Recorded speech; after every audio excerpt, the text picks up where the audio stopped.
Assalamualaikum warahmatullahi wabarakatuh. Alhamdulillahi rabbil alamin. Wassalatu wassalamu ala asyrafil mursalin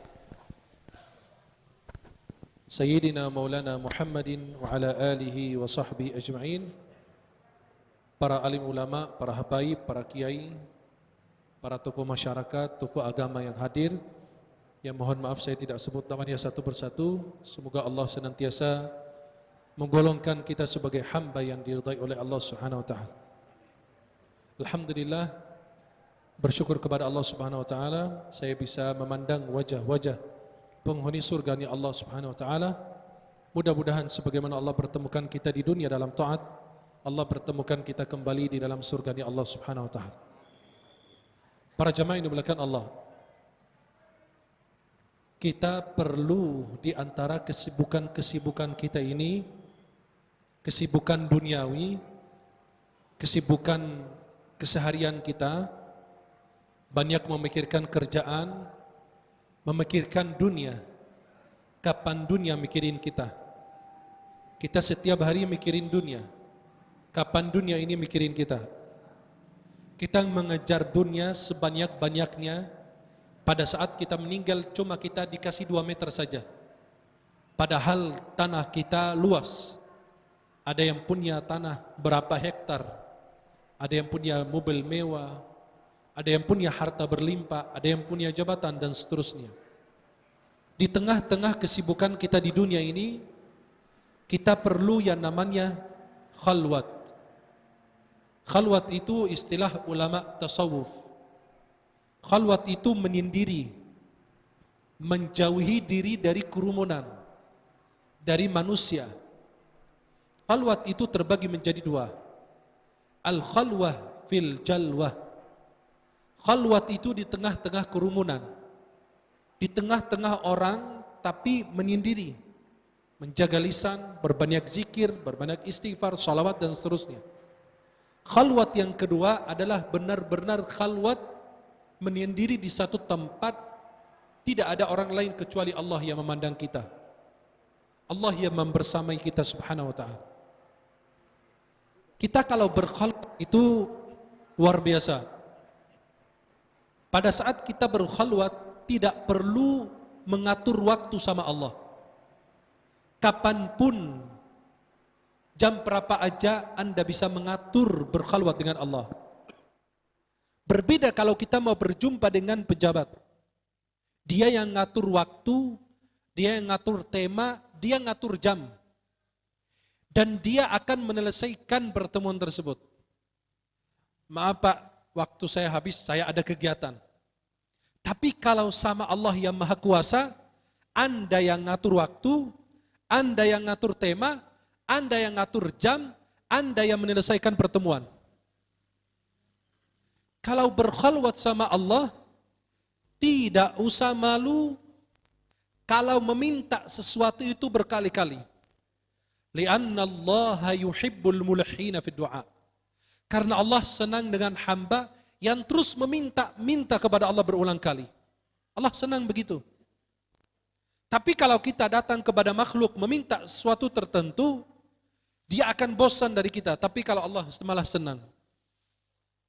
Kalau khalwat sama Allah tidak perlu mengatur bahasa, tutur kata yang indah. Biasa kalau kita kirim surat ke RT, RW, atau lurah, camat, bupati, wali kota, atau menteri, atau presiden, selalu kita menggunakan format surat. Surat yang benar-benar sudah disusun secara rapih, teratur bahasa. Kepada yang terhormat, yang mulia, fulan-fulan, semoga Allah. Tapi kalau sama Allah tidak perlu. Tidak perlu mengatur kata-kata yang bagus, karena Allah maunya dari hati. Tidak harus bahasa ya Allah saya minta dari engkau, enggak. Ya Rabb aku lagi sulit. Ya bahasa dari hati. Maka pada saat kita tawaf, pada saat kita lagi sa'i, tak usah baca kitab. Baca dari hati. Anda ke situ bayar mahal cuma baca kitab doang. Enggak paham artinya. Enggak ngerti bahasanya. Jadi Allah memintanya hamba itu dari hati langsung. Ke situ ngapain? Berjumpa dengan Allah mau minta apa? Minta dari hati langsung. Para jamaah ini dimuliakan Allah. Dan tidak usah malu pada saat Anda berkhalwat bertemu dengan Allah meneteskan air mata. Beda kalau kita meminta sesuatu kepada makhluk. Jadi kalau kita minta sesuatu kepada makhluk, kita datang meminta-minta lalu meneteskan air mata, dia akan melihat kita dalam kondisi lemah. Meneteskan air mata di depan makhluk sebuah penghinaan. Meremehkan kita pada saat kita cengeng, nangis lagi. Tapi kalau sama Allah, kalau kita meneteskan air mata di hadapan makhluk, penghinaan. Kalau meneteskan air mata di hadapan Allah, sebuah kemuliaan. Kalau kita mengakui kesalahan di depan manusia, akibatnya berat. Bisa dipenjara, bisa dihukum. Tapi kalau sama Allah, tidak usah takut kalau mengakui dosa dan kesalahan. Maka ada doa yang sangat-sangat dianjurkan kita baca. Apa doanya? Sayyidul Istighfar. Dalam hadis riwayat Imam Bukhari dan Imam Nasa'i dari Shaddad bin Aus, Nabi bersabda, Sayyidul Istighfar apa? Allahumma anta rabbi la ilaha illa anta khalaqtani wa ana abduk wa ana ala ahdika wa wa'dika mastata'at a'udzu bika min syarri ma sana'at abu'u laka, abu'u a'tarifu, saya mengakui semua nikmat itu dari engkau. Abu'u bidhambi, Allah, aku mengakui dosa-dosaku ya Allah. Enggak usah takut dari akibat Anda mengakui dosa. Aku pernah mengambil harta anak yatim, pernah saya mengambil harta haram, pernah saya melakukan ini itu. Enggak usah takut. Karena di balik taubat pengakuan dosa di hadapan Allah, malah Anda diampuni dosanya oleh Allah.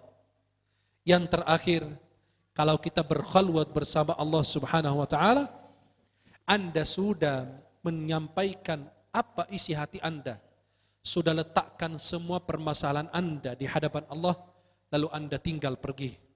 Dan Allah yang mengatur yang paling terbaik untuk hamba tersebut. Semoga kita bisa mengosongkan waktu kita, duduk berzikir, berkhalwat di rumah, atau di tempat, atau di masjid, atau di musala.